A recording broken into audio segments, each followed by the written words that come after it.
All right. All right. So now I was not connected to my Debian machine properly before. That was the problem.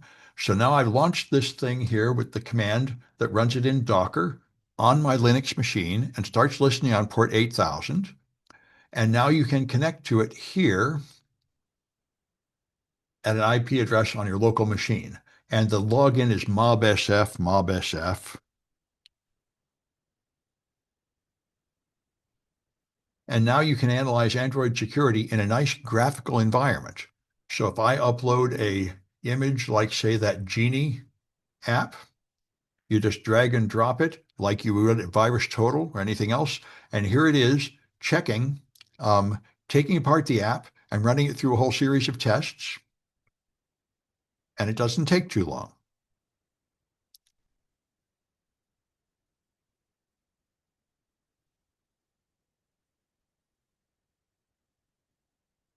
And you can see here it is, your messages as it runs in the background. This is the server doing the analysis, and this is just the web browser giving you your GUI output. And there you go. So here's what it found. It found the number of activities, which are number of pages, and it found uh, various other properties of the app here. And down here, it lists your security problems. Let me make this bigger. There. And so here's the permissions your app has: access GPS, call the phone, and so on, internet. Here's the browsable activities. Here's certificate analysis, and here's a high vulnerability.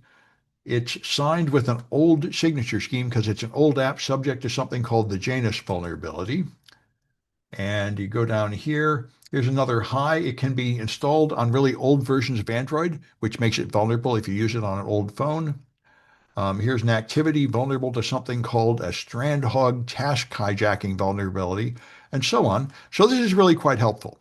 This is a nice graphical tool, easy to use, that does static analysis of your Android app.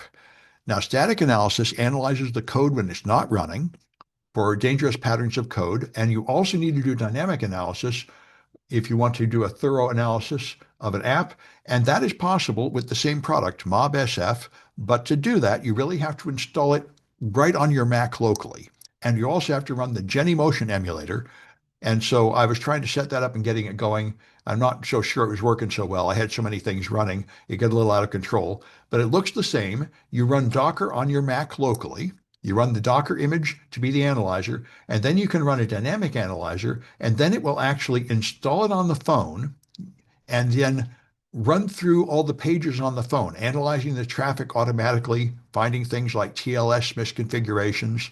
And you can analyze an app, and in fact, if you get it going, but I'm not going to try to do it live here because I'm having enough trouble with my live demos today, you can analyze this Chinese app, which made a lot of news a couple of years ago. The Chinese government required people to install this app on their phones, and the argument was that it was surveilling your phone. It was a place to report fraud, but it also reported a lot of information about your phone to everyone that wanted to use it. And if you run this thing, it'll actually go through every page of the app and save images of all the pages. You'll see hundreds of images of all the pages, among other things. And it tests each of these and shows you what kind of data is being collected and where it's being sent. So it's quite a thorough test, but it takes a while and the setup is a little complicated. But that's what I wanted to show you about these automated vulnerability scanners. So let me stop this one.